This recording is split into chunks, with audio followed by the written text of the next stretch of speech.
네. 자, 오늘은 좀 길었죠? 길었는데, 한번 길지만, 한 번에 다 끝낼 수 있도록 한번 보겠습니다. 우리가 지난 시간까지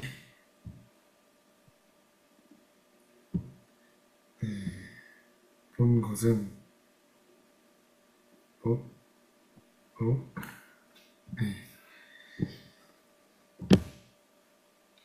자, 이제 좁은 문을 들어서서 선이라는 사람 만나서 해석자의 집에까지 이르게 되죠. 그래서 선이와 헤어진 이 크리스천이 마침내 드디어 이 십자가와 아주 가까워진 곳에 이르게 됩니다. 그래서 여기서 많은 것들을 이제 보게 되는데 그에 관한 내용이 오늘 이 해석자의 집에서 이렇게 초상화 뭐 이런 내용들을 좀 보게 되죠. 그래서 하나씩 살펴보도록 하겠습니다. 자, 이제 오늘 제목에 보면 천국으로 가는 여정이 주의사항을 하나씩 들려주고 있어요. 천국으로 가기 위해서 단순히 여러분들이 신앙생활을 하면 알지만 생각보다 알아야 될 게 굉장히 많이 있습니다. 그냥 막상 그냥 교회만 가면은 되는 문제가 아니라 신앙생활을 하다 보면 이렇게 참 복잡다단한 수많은 문제들이 지천에 깔려 있고 이것을 하나씩 통과하기 위해서 정말 이 십자가뿐만 아니라 이 모든 순간이 다 십자가거든요. 단순히 이 짐이 떨어지는 것으로 끝나는 게 아니라 어떤 교만을 깨뜨리는 겸손의 십자가, 또 순종의 십자가, 또 영혼 구원의 십자가, 뭐 이런 다양한 의미의 십자가를 만나게 됩니다. 순간순간. 어떤 영적 싸움을 치열하게 하는 그런 십자가, 피 흘리는 십자가, 자아파세의 십자가, 이런 수많은 십자가들을 경험을 해야 되는데, 그 첫 디딤발을 내기 위해서 알아야 될 주의사항들, 그러니까 신앙생활을 하기 위해서 여러 가지 많이 알아야 되지만, 기도가 뭔지, 또 말씀이 뭔지, 예배가 뭔지, 뭐 헌금생활이 뭔지, 이런 것들을 여러분들이 기초적으로 알아가잖아요. 그런 것처럼 이런 신앙생활 전반적인 것에 있어서 반드시 명심해야 될 부분들을 좀 얘기를 해주고 있습니다. 그래서 하나씩 좀 보겠습니다. 63페이지는 이제 해석자의 집에 들어온 장면이고, 이제 64페이지에서 보면 해석자가 이제 들어오라고 말하죠. 그러면서 머슴에게 등불을 밝히게 하고 따라오라고 합니다. 그래서 크리스천이 이제 따라가면서 어떤 한 그림을 보죠. 첫 번째로 보는 것은 무엇인가요? 초상화죠, 초상화. 한쪽 벽에 걸린 기품이 넘치는 인물의 초상화가 눈길을 사로잡았다. 초상화.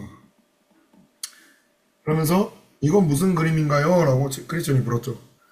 네. 뭐 책에 묘사를 된 거 보니까 하늘은 눈은 하늘을 우러러보고 뭐 책에 책을 손에 쥐고 있고 입술은 진리의 법을 새겼고 온 세상을 짊어진 그런 모습, 이런 것들이 묘사가 되고 있습니다. 그래서 대단한 분의 초상일세라고 써 있어요. 그래서 아이들을 잉태하고 온갖 고초를 무릅쓰고 낳으시며 세상에 태어난 아이들을 순수 돌보시는 어른이시지, 뭐 이런 얘기를 쭉 하고 있습니다. 그러면서 어두운 것들을 알아내서 죄인들에게 밝게 보여주시는 게 이분의 일일열세, 이런 그림은 그런 의미를 담고 있다네. 자, 사람들을 간곡하게 설득하고 세상을 등에 메고 머리에 면류관을 쓰는 것도 보일 것에. 자, 좀 얘기를 하고 있습니다. 그러면서 65절 첫 줄에 유일한 안내자이다, 이런 얘기를 하죠. 여러분들은 이 초상화가 어떤 것처럼 보이나요? 누구를 상징하는 것 같나요? 예수님, 예수님. 좋아요. 그러면서 그 마지막 설명에 그렇게 돼 있죠. 이 그림 속 인물과 전혀 닮지 않은 누군가가 나타나서 바른 길로 인도해 주겠다고 사탕 발림을 하더라도 속절없이 따라가서 파멸의 문턱을 넘나들지 않을 게 아닌가. 이 그림을 마음에 깊이 새겨둬라. 이렇게 얘기를 합니다. 자, 첫 번째로 본 것은 어떤 초상화인데, 저도 이게 어떤 것을 의미하는지 뭐 모르겠어요. 근데 어, 이 분이 이 초상화의 그 주인공이 하는 역할을 보니까 어떤 안내자 그리고 어떤 진리를 깨우치는 진리를 밝게 알려주는 그런 도움을 주는 도움이 되고 또 어떤 교사가 될 수도 있고 이런 특성을 봤을 때 저는 보혜사 성령님으로 그려집니다. 보혜사 음, 성령님을 통해서 뭐 어떤 다른 이제 해석을 보니까 사도 이런 얘기를 하는데 사도행전 사도행전에서 나오는 뭐 바울이나 뭐 베드로나 그런 의미인 것 같기도 한데 제가 생각했을 때는 음, 성령님을 의미를 하는 것 같아요. 보혜사 성령님. 사도 중에 사도죠. 사도 중에 사도이신 그분. 그 사도들 안에 성령님께서 충만하게 임하셔서 그 성령님으로 인해서 이 사도 베드로와 이 바울이 이런 일들을 감당하고 진리의 입술이 돼서 성령이 말하게 하심에 따라 말하고 방언을 하고 예수님을 전하고 이런 또 이방인을 구원으로 인도하는 그런 역할들을 이 사도들도 했지만 사도들 안에 계신 거하시는 예수님이 말씀하신 또 다른 보혜사 예수님도 보혜사시죠. 우리를 도우시는 분 우리의 변호가 되시고 우리의 중보자 되시며 우리의 대언자 우리의 대제사장 이렇게 예수님이 히브리서에서도 그런 말씀을 하는데 예수님께서 직접 말씀하신 또 다른 보혜사 파라클레토스 내가 아니라 기름 부음이 너희 안에 거하면 그 기름 부음이 너희의 모든 것을 가르칠 것이다 라고 말씀하신 그 예수님께서 유일하게 말씀하신 파라클레토스 보혜사 성령님 이 성령님을 말씀을 하시는 것 같아요. 제 생각입니다. 그래서 이 성령님으로 해야 된다. 이 성령님을 잊지 말아라 라고 말씀합니다. 여러분 성령님이 하시는 역할이 뭐죠? 어떤 힘의 단위인가요? 다 힘의 단위? 성령 충만. 그럼 성령 충만 받기를 원하십니까? 성령으로 네. 충만하게 된다는 건 어떤 의미입니까? 뭐 뭔가 성령님이 내 머리부터 발끝까지 막 이렇게 뭔가 이렇게 꽉 채워진 그런 느낌인가요? 어떤 느낌입니까? 성령 충만은요, 다르게 말하면 오직 성령입니다. 음, 이게 무슨 말이냐면 only one이라는 거죠. 다르게 말하면 성령님만 내 안에 계시는 거예요. 그게 충만입니다. 마치 제 안에 뭐 쉽게 표현하자면 다른 여자 없고 오직 안정은 내 유일한 수령 동지 그 한 분만을 섬기고 사랑하는 것이 정은 충만인 것처럼 그런데 이해를 돕기 위해서 음, 아무튼 성령 충만이라는 건 뭐 성령님이 막 가득하게 막 뭔가 뭐 수많은 성령님이 내 안에 있는 게 아니라 그 성령님만 유일하게 계시는 거. 다른 복음 없고, 다른 신 없고, 다른 우상 없고, 그러니까 진짜 내 얼굴과 그 주님 얼굴 사이에 아무것도 없는 오직 주님만 계시는 그 상태. 그것을 충만하다라고 성경에서는 말합니다. 어원이 그렇습니다. 와, 아무튼 그 주님만 그 성령님을 내 주, 내 왕으로, 내 신랑으로, 내 유일한 처음 사랑, 그리고 내 유일한 마지막 사랑으로 여기며 그렇게 살아가는 그 관계, 그것이 신앙생활이에요. 그러니까 그 분을 잊지 말고 마음에 깊이 새겨놓으라. 이렇게 시작을 합니다. 자, 그리고 나서 두 번째, 자, 시간이 없으니까 설명을 좀 덜 하겠습니다, 오늘은. 자, 해석자의 집에서 두 번째로 본 것은 무엇인가? 어떤 응접실로 가죠. 응접실로 가서, 자, 어떤 일꾼이 이제 청소를 하기 시작하죠. 청소를 해요. 열심히 청소하는데 먼지가 어떻게 되죠? 치워지나요? 먼지를 쓸면 쓸수록 뽀얗게 피어오릅니다. 숨이 막힐 지경이었어요.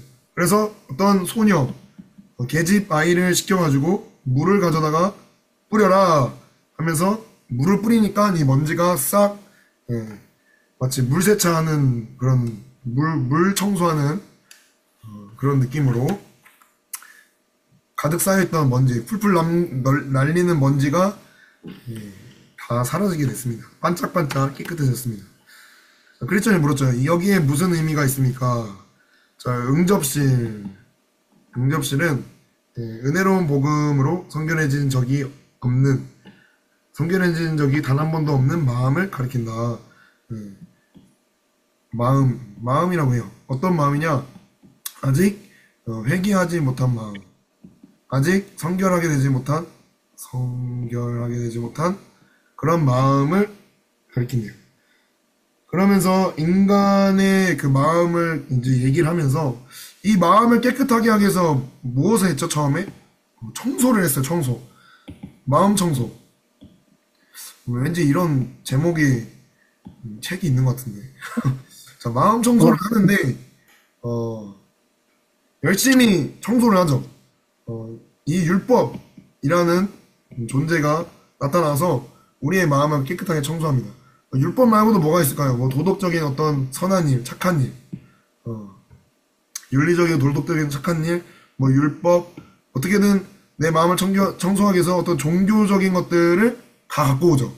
그죠? 그래서 저희 불교에서는 뭐 고행을 하고, 뭐 이슬람에서는 뭐 라마단 기간을 갖고, 뭐 등등 수많은 종교적 행위들, 우리 기독교에서는 율법들을 막 지키고, 바리새인 서기관들, 그리고 세상에서는 어떤 도덕적인 착한 일, 선한 일을 하면서 이 마음을 깨끗하게 하려고 하지만 이 모든 것들은 사실 율법적인 거죠. 율법적인 것.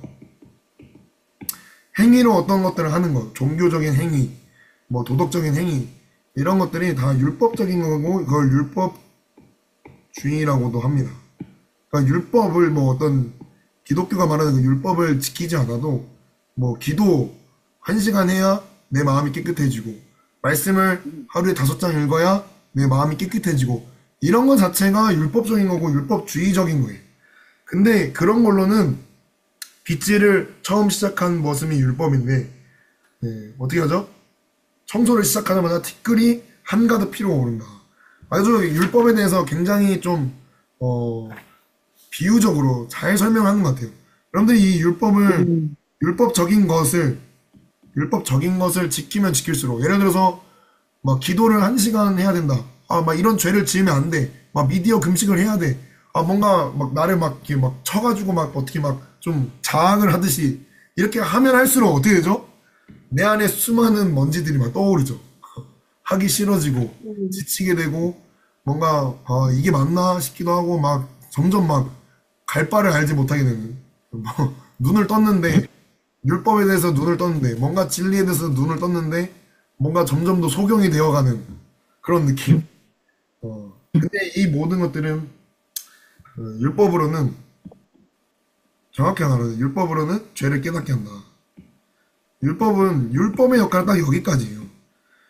우리가 착하게 하면 할수록 바울도 그런 얘기하죠. 내가 마음으로는 정말 주님을 원하는데 내 육신은 죄를 원한다.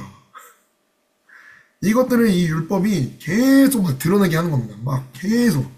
그래서 제가 참 좋아하는 말씀이 있는데 로마서 5장인가요?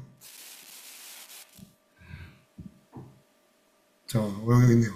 율법이 들어온 것은 범죄를 더하게 하려 함이라. 자, 율법이 들어온 건 뭐 때문이라고요? 범죄를 더하게 한대요. 이 거룩한 율법이 온 이유는 거룩하지 않은 우리에게 이렇게 부딪히게 한 이유는 범죄, 죄를 많이 짓게 하려는 게 아니라 죄를 드러나게 하려고 하고 그러나 죄가 더한 것에 뭐가 넘쳤다고요? 은혜가? 은혜. 그러니까 율법은 이 역할이에요. 여러분들이 막 신앙생활 하면서 그래도 막 뭔가 이렇게 막 그래도 예수님 믿으니까 내가 뭔가 좀 이렇게 해야 되지 않나? 저렇게 해야 되지 않나? 여러분 그런 생각이 잘못된 게 아니라 반드시 해야 되는 생각이에요. 아, 기도해야 되잖아. 해야죠. 말씀 읽어야 되잖아. 읽어야죠. 봉사해야 되잖아. 해야죠. 근데 그런 것으로는 여러분 구원을 이룰 수 없지만 그게 무엇을 알려주냐? 내가 하고 싶어도 하지 못하네. 내가 기도하고 싶어도 못하고 말씀을 읽고 싶어도 집중이 안 되고 그냥 국어책 읽는 것 같고 내가 예배를 드려도 뭔 소리 하는지 모르겠고 예배를 드리는 건지 예배를 관람하는 건지 예배를 뭐 어떻게 뭐 할 때 그냥 몸만 왔다 갔다 하는 건지 이런 찔림들이 우리 마음의 먼지들이 일어날 때 그 죄가 더한 곳에 은혜가 넘치게 하는 거. 그것이 복음이라는 거예요. 네. 그 복음이 우리를 자유케 합니다. 네. 네. 그러니까 이 복음이 여러분들이 정말 복음을 만나고 싶잖아요. 그러려면요. 네. 율법을 먼저 여러분들이 부딪혀야 됩니다. 이게 1번이고 이게 2번이에요. 율법에 부딪혀서 내가 죄인이구나. 음. 내가 죄인이라는 것을 알았을 때 그때 이 복음이 어떨까요?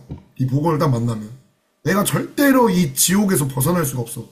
지옥 같은 생각, 지옥 같은 감정, 지옥 같은 마음, 지옥 같은 삶, 지옥 같은 관계, 지옥 같은 질병, 저주, 가난, 상처, 아픔, 결핍, 외로움, 두려움, 불안, 수많은 정신병, 이런 죄인인 내가 복음을 딱 만나면 얼마나 이 자유가 자유될까. 아멘. 그래서 주님이 율법을 주신 이유는 여러분들 뭐 괴롭게 하기 위해서가 아니라 이 복음을 보게 하기 위해서입니다. 아멘. 그래서 신앙생활을 여러분들이 율법과 이 복음 사이에서 많이 갈팡질팡할 텐데 아무튼 오늘 이 복음이 진리가 너희가 진리를 알지니 진리가 너희를 자유케 하리라 이 말씀대로 여러분들이 예수님을 만나면 복음을 만나면 이 율법적인 것들에서부터 자유케 됩니다. 음. 그래서 율법은 절대로 여러분들이 뭐가 되지 못하게 하냐 하나님의 자녀가 되지 못하게 해요. 여러분들이 기도 조금 안 한다고 해서 뭐 많이 안 한다고 해서 기도를 하루에 1분도 안 한다고 해서 여러분들이 하나님의 자녀가 아닐까요? 복음은요 여러분들은 하나님의 자녀라고 말해요. 근데 그게 네. 와닿으려면요 내가 정말 많이 깨져봐야 돼 율법을. 그래야 이 하나님의 자녀가 된 게 얼마나 기쁜 건지 주님이 나를 죄와 상관없이 나를 자녀 삼으신 것이 얼마나 귀한 건지를 알게 해주는 것이 율법의 역할이라는 거예요. 아멘. 자, 빨리 넘어갈게요. 자, 하고 싶은 말이 많지만, 자, 세 번째. 자, 그래서 이제 그 다음에 넘어가서 여러분들 뭐 책을 한번 더 읽어보세요. 자, 세 번째, 어린아이 둘이 나타났대요. 이 어린아이 둘. 그래서 얘기를 해보니까 이 어린아이의 한 명의 이름은 정욕이고, 정욕이, 김정욕. 혹시 좀 그런가요? 자, 민정욕. 자, 두 아이가, 그리고 민인내. 두 아이가 있었습니다. 제 안에 두 아이가 있어요. 정욕과 인내. 자, 정욕은 왜 이렇게 심통이 난 거죠? 자, 왜 이렇게 심통이 났을까요? 당장. 당장! 맞아요, 당장. 네, 이게 여러분 육신적인 거고 굉장히 마귀적인 겁니다. 네, 마귀는 육신을 자극하죠. 보암직하고, 먹음직하고, 이 육신을 자극해요. 눈으로 보고, 듣고, 어떤 육신의 욕망, 이런 것들 자극해서 빨리, 빨리빨리, 빨리빨리. 이렇게 하고 싶어서 안달이 났지만, 인내는 얼마든지 기다려볼 심산이다. 라고 얘기를 합니다. 그러니까 신앙생활에서 중요한 거 지금 성령님, 그리고 복음, 그리고 뭐가 중요하다고요? 인내. 지금 이 얘기를 하고 있습니다. 인내. 여러분 신앙생활에서 인내가 정말 많이 중요합니다. 그러면서 인내에 대해서, 정욕과 인내에 대해서 쭉 얘기를 하죠. 열심히 정욕이 빨리빨리, 늦어도 올해 안에 갖고 싶어 한다. 빨리빨리. 뭐든지 지금 세상에 사로잡혀 사는 친구들을 바라는 당장 바로 여기서 이루어지길 바라고 다음 세상에서 누릴 몫으로 남겨둘 줄을 모르는 걸세. 뭐 이런 얘기를 쭉 합니다. 근데 이 정욕의 결과가 어떻게 되죠? 어떠고요? 정욕이 받은 보물들은 순식간에 사라져 버리는 반면에, 예. 그러니까 여러분들이 이 정욕대로, 우리가 정욕대로 구해서 이 세상에서 뭔가 누리고 싶은 것들이 참 많죠. 근데 여기서 지금 당장 뭔가 이곳에서 내가 누릴 수 있는 것들을 다 누리면 저 천국에서 무엇을 누릴 수 있을까? 지금 이 얘기를 하는 겁니다. 마치 솔로몬이죠, 솔로몬. 예. 첩이 처가 300, 후궁이 700. 예. 의자왕보다 더 많은 아닌가? 의자왕은 3,900인가? 아무튼 아주 정욕대로 살았어요. 그냥 할 수 있는 모든 것을 끌어당겨서 당장 자기가 생각하면 그대로 이루어져. 말하는 대로 이루어져요. 근데 그 솔로몬이 지금 속설에 의하면 천국에서 뭐 하고 있습니까? 들판에 있어요, 들판. 들판에서 아무것도 못 누리고 이 세상에서 이미 영광을 다 누리고 다 해봤기 때문에 정욕적으로 살아봤기 때문에 저 천국에서는 어떤 상급도 어떤 인정도 받지 못하고 그냥 들판에 부끄러운 구원을 받은 사람들과 함께 거지꼴로 가장 거지 같은 모습으로 하고 있다고 그런 얘기를 저도 들은 적이 있고 그렇습니다. 아무튼 신앙생활은 여러분 중요한 건 인내예요. 기어서라도 굴러서라도 여러분들 끝까지 가는 겁니다. 끝까지 가는 게 제일 중요하고 아멘. 네. 성경에서도 농부 농사를 비유하죠. 농사 경주하는 사람 그리고 군인 그리고 농사 짓는 사람 이 세 명을 디모데서에서 이제 비유하면서 인내가 필요하다. 우리가 믿음으로 씨를 뿌렸는데 눈물로 씨를 뿌렸는데 여러분들 눈물 정말 귀하죠. 근데 그게 당장 열매가 맺히지가 않아요. 그 씨가 맺히려면 우리 아이들에게도 설명했지만 물을 주고 햇빛을 보고 또 해충도 맞고 수많은 비바람 풍파를 겪어서 시간이 지나야 그냥 되는 게 아니라 관리를 해줘야 아름다운 열매를 맺을 수 있는데 정욕은 당장 지금 내가 당장 있을 훈련 때 뭔가 돼야 돼. 내가 뭐 예배 때마다 당장 뭔가 이루어져야 돼. 뭔가 기도하면 당장 은혜가 있어야 되고 막 감정이 막 목박쳐 올라야 되고 막 이런 것들은 인내와 거리가 멀죠. 그래서 여러분들이 끝까지 가는 사람이 인내하는 사람입니다. 오래 참음. 사랑은 오래 참고, 그리고 사랑은 오래 참는 거예요. 당장 막 결혼하고 싶고, 당장 뭔가 사람 만나고 싶고, 저도 그랬거든요. 근데, 마치 야곱이 라헬을 보면서 그 7년의 시간을 수일처럼 여긴 것처럼, 저도 지금 그러고 있습니다. 근데 시간 잘 가요. 벌써 5월 26일. 12월 13일까지 연애만 4년. 옛날에는 그냥 당장 지금 빨리 그런 조급함이 있었는데 주님의 다루심, 이 다루심을 통해서 이런 인내를 통해서 더 연합하게 되는 그런 은혜를 누리게 되고 있습니다. 아무튼 정말 사랑은 오래 참는 거예요. 아멘. 여기 여러분들이 고린도전서 13장 보면 어떤 감정적인 게 전혀 없습니다. 뭐 진리와 함께 기뻐하고는 있죠. 네, 감정 어떤 뭔가 불튀기는 뭔가 스파크 일어나는 그런 막 뜨거운 그런 느낌보단 굉장히 잔잔한 호수같이 여러분 사랑은 그렇게 해야 됩니다. 왠줄 알아? 그 사람이랑 40년, 50년 평생 볼 걸 생각해 보세요. 와, 마 이건 장난이 아닌 겁니다. 이건 40년, 50년 평생 같이 살 사람인데 감정이 뭐 늘 뭐 뜨겁겠어요? 뭐 요즘 드라마 보니까 폭삭 뭐요? 복삭 사가수다? 소가수다. 소가수다. 복삭 소가수다? 예, 그거 보니까 뭐 굉장히 뭐 뭉클하더라고요. 사랑에 대해서 뭐 굉장히 예, 굉장히 이상적인 겁니다. 음, 이상적인 누가 그렇게 사랑하겠습니까? 이 죄인이 어떻게 굉장히 이상적이죠. 주님이 우리를 그렇게 사랑하겠죠. 자기 딸을 주면서 아멘. 쇼츠 보니까 내 딸을 너에게 주는 건 나의 천국을 너에게 주는 거다. 으아, 씨. 내 친구가 주님이 할 수 있는 대사를 하고 있어요. 그러니까 30년 평생 넌 내 딸을 위해서 아무것도 안 했지만 나는 너에게 준다. 예, 마치 하나님 아버지께서 우리에게 예수님을 주실 때 그런 말씀하시는 것 같아요.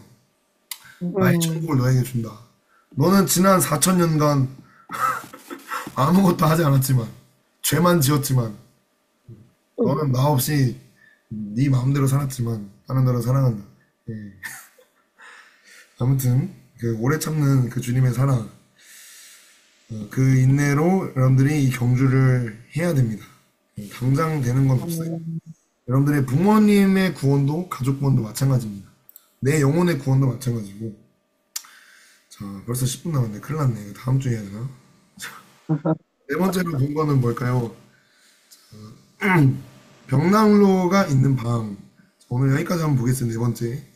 벽난로가 있는 방에서 뭔 일이 일어나고 있죠?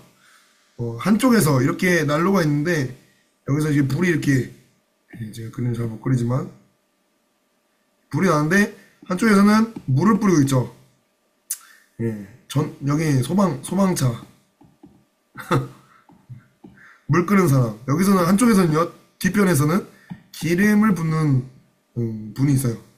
이 기름을 붓는 분은 누구죠? 예수님이죠. 이 물을 뿌리는 분은 분이 아니지. 이 물을 뿌리는 인간은 인간이 아니지. 물을 뿌리는 이 존재는 누구죠? 예, 사단. 일단, 자, 한쪽에서는 계속 물을 뿌리고 한쪽에서는 계속 기름을 뿌리고 자 이런 일이 있습니다. 자 이런 일이 여러분들이 신앙생활을 할 때 일어난다는 거예요. 한쪽에서는 허무는 일, 한쪽에서는 계속 허물어지고 한쪽에서는 계속 주님이 세우시고 그러니까 양면이죠 양면.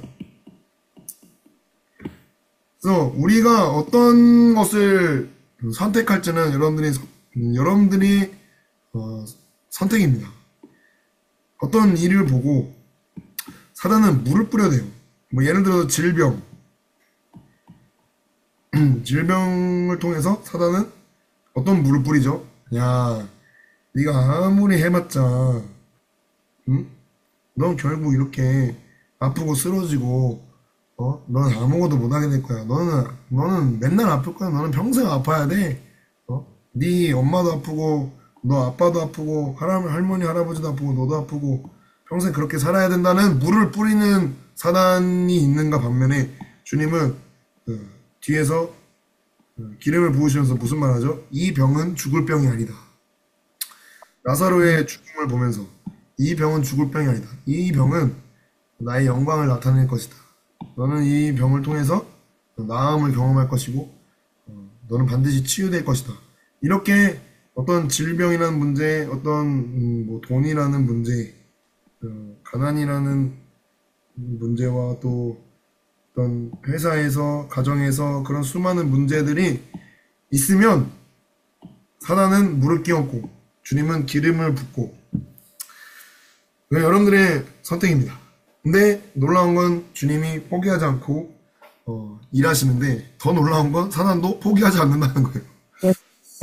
그러니까 여러분들이 이걸 명심해야 된다는 겁니다. 사단은 여러분들을 포기하지 않아요. 주님도 여러분들을 포기하지 않아요. 같은 포기하지 않음인데 누가 여러분들을 사랑할까요? 예수님, 예수님이 나를 사랑하셔서 하는 거고 사단은 나를 죽도록 미워합니다. 그리고 그래서 여러분들의 삶 가운데 이 두 가지 일이 분명히 있습니다. 어떤 순간 가운데. 그러니까 선택은 여러분들의 몫이에요. 내가 이 순간에도 나에게 기름을 부으시는 저 악인의 목전에서 내게 상을 차려주시며 내 머리에 기름을 부으시는 주님을 주목할 건지 아니면 내 앞에 있는 그 악인의 목전, 그 악인을, 그 사단을 주목할 건지는 여러분들의 선택입니다. 근데 다윗은 뭐라고 고백하죠? 여호와는 나의 목자시니 내가 부족함이 없으리로다. 내가 사망의 음침한 골짜기를 지날지라도 해를 두려워하지 않을 것은 주께서 나와 함께 하심이다. 사망을 주목하는 게 아니라 사망도 있죠. 분명 지금 사망의 음침한 골짜기를 지나고 있어요.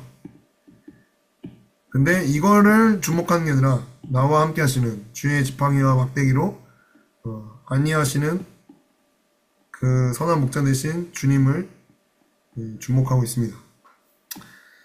그래서 여러분들도 신앙생활 할 때 이것을 명심하셔서 분명히 사단이 물을 끼얹는 일들이 오늘도 많이 있었을 거고 반대로 주님도 그것보다 더 많이 기름을 붓고 장작을 넣고 하는 일들이 있을 건데 여러분들이 주님 편을 들여드려야 이 불이 꺼지지가 않습니다. 여러분들의 마음의 불. 근데 사단의 편을 드는 순간 사단이 불을 꺼뜨리는 순간 우리 마음이 냉랭해지고 차가워지고 주님을 향한 사랑을 잃어버리게 되죠. 지치고 무기력하고 내 상황, 내 모습에만 집중하게 되고 이러면 안 된다는 거죠. 이 두 가지의 일이 동시에 일어납니다. 자, 이렇게 네 번째로 봤고 자, 나머지 다섯 번째, 여섯 번째, 일곱 번째는 다음 주에 보도록 하겠습니다. 숙제로 써놨는데 오늘은 숙제 없습니다. 자유를 드리겠습니다. 오, 예스. 5, 6, 7은 다음 주에 하도록 하고 사실 5, 6, 7이 제일 중요해요. 5, 6, 7은 대한 해석자의 집엔 내용을 다음 주에 하고 다음 주에 만나도록 하겠습니다. 오늘은 여기까지 끝! 고생하셨습니다.